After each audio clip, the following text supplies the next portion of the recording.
I've had multiple instances this year where I've finished a movie and exclaimed, I cannot do this anymore. I can't do it anymore! And I think there is this odd misconception regarding content creators and movies that are terrible.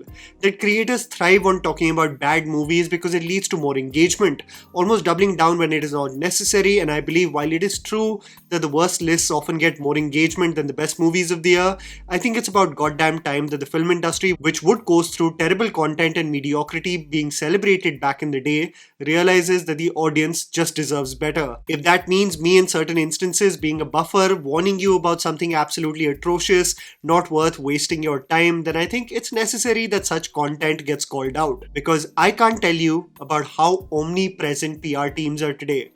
All of them somehow have access to numbers of creators, and I can't even begin to tell you the offers floating around in creating favorable narratives around actors.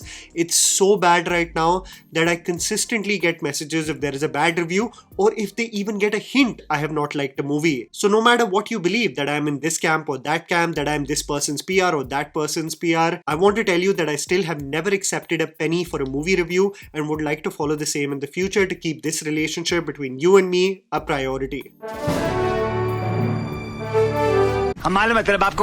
So here is Tried&Refused Productions with top 10 worst Indian movies of 2025. Number 10 goes to Sikandar. I don't know what to feel about Salman Khan and his career honestly, because I keep on oscillating between being hopeful, being in this false paradise that he will surprise us one day, and all we get is one mediocre or sloppy product after the other where he is merely sleepwalking through the role.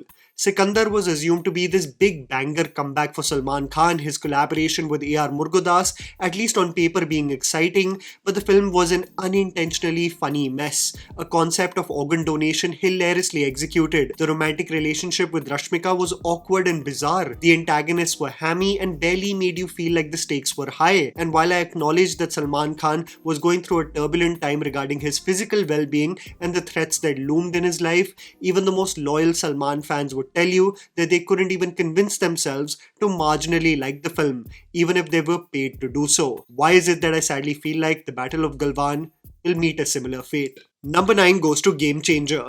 This was a movie that had so much hype and anticipation surrounding it for the amount of time Ram Charan had spent on the project, on how reserved Kiara Advani was in revealing anything about its elements, that audiences were genuinely curious about what they were cooking. However, other than the mere dedication to the role by Ram Charan, especially the role of the political leader Akhanda, there was barely a silver lining in this movie to acknowledge and celebrate. The romantic relationship and thread had an unintentionally funny conflict and resolution. The antagonist, played by S.J. Surya, was caricaturish and became an extension of the frustrating typecasting he is enduring. The comedy was loud and outdated, and similarly, the level of investment in the fluff, including the over-the-top music videos, became an extension of Shankar's out-of-fashion directorial choices. I think Ram Charan may have been really frustrated post-RRR to have invested this time in such a terrible project like Game Changer and even Acharya. The audience forgets how exceptional you were at one point of time because of such consistently poor projects. Number 8 goes to Akhanda 2. My idol had to feature on the list, for I went to the corners of Ghaziabad to watch this much awaited sequel, Akhanda 2. This movie, directed by Lord Boyapati Srinu, was something that most pan-Indian sequels fall into the trap of. You know, if you were to technically look at it, Akhanda, the first film, still stayed true to the roots of commercial Telugu cinema.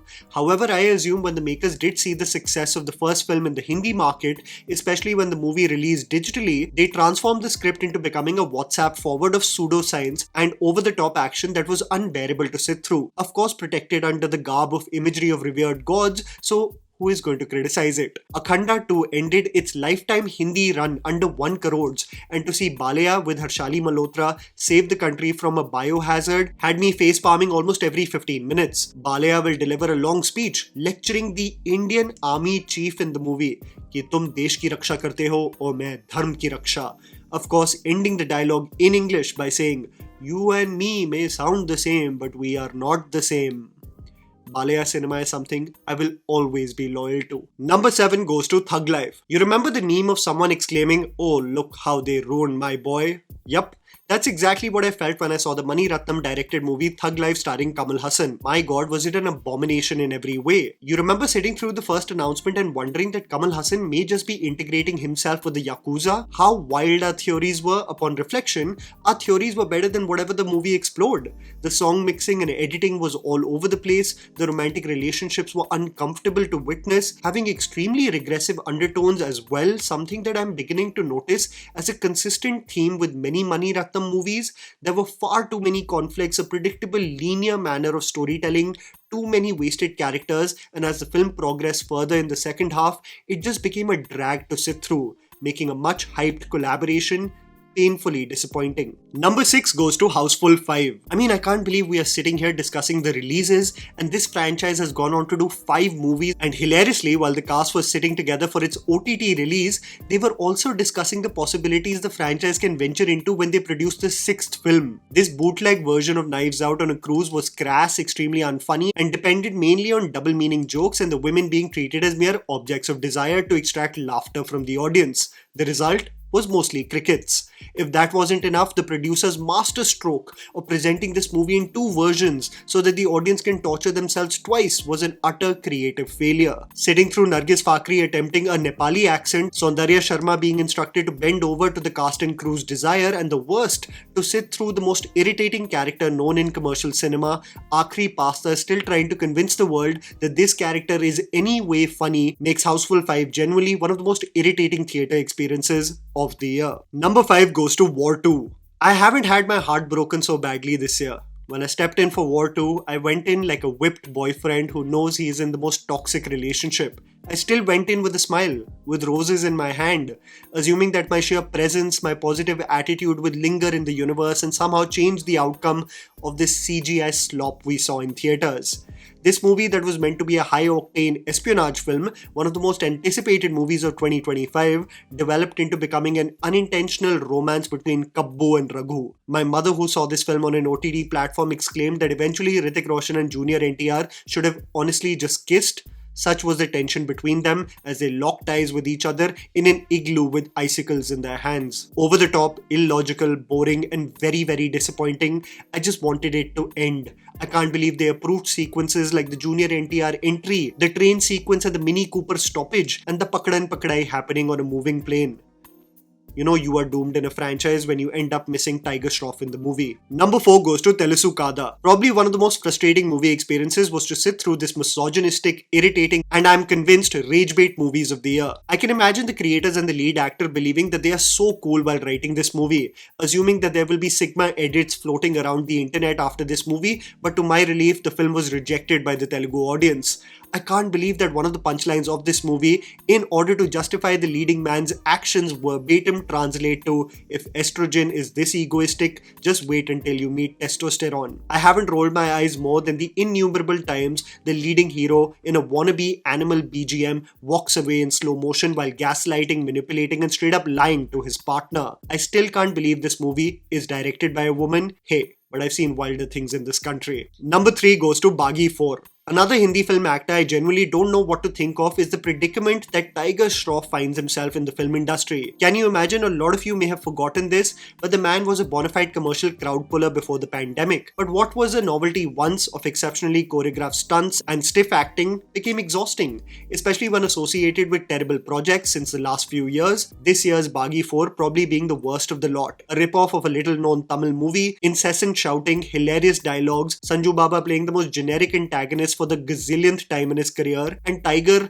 roasting Gen Z, engaging in outdated comedy set pieces, and having zero chemistry with both the female leads, not making us even care if they reunite. At least the likes of Stallone and Arnold compensated their lack of acting range with interesting projects, but Tiger's abs and flips cannot save projects anymore. The sooner he gets it, the better. Number 2 goes to Nadaaniyan.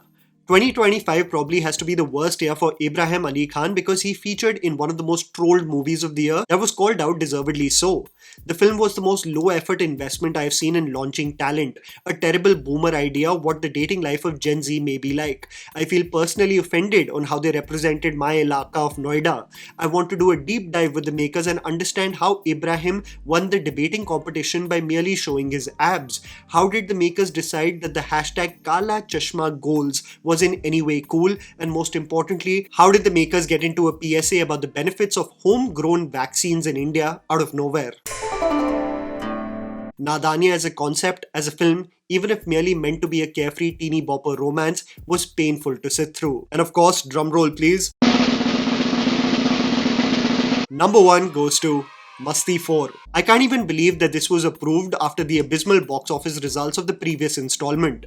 I can't even believe that an actor, an entrepreneur like Vivek Oberoi talks about the nation first and our responsibilities as citizens and then does this slop on the side. Even as a mere sex comedy, I would have been okay if this film just did their double meaning jokes and moved forward, but the exceptional writing of Milap Nolan Zaveri is so profound that I am sure even boomers who love their WhatsApp forward humor would have rolled their eyes or stepped out of the theatre while watching this movie. Arshad Warsi is critical about the scripts that he has offered, but he ends up doing movies like this. I have to describe what I endured so that you, at least through me, share some trauma. In a sequence, a fart is to be deciphered on whether it is Rajma Chawal or Chole Bhature. A hint of heeing is noticed that makes them question their analysis. In another sequence, they literally let out a snake so that it can attack one of the hunks' junks. And for 5 minutes, they keep on playing tug of war with the snake holding on to his junk. In one sequence, a girl sprays this Viagra equivalent on Ritesh Deshmukh, which leads to several CGI animals appearing and humping him in any space that they get on his body. A woman, while trying to lure a man, tells him, "मैं रोज सुबह IPL खाऊंगी, I promise." ये धरती रो रही है, ये आसमान रो रहा है। Nonsense, ये सब क्या हो रहा है? On a side note, I love you guys. Thank you for the best support. I can't do this without you, and I'm so grateful. Honestly, having the best community online. Truly. Thank you for being constructive, understanding, and just the best. Do tell me your worst experience also watching an Indian movie in 2025. I would love to know it in the comments below. Please don't forget to follow me on Instagram. The handle's right in front of you. Follow me at JammyPants4. Also, please support us by smashing the like button and subscribing to our channel for weekly content ahead. Thank you for watching.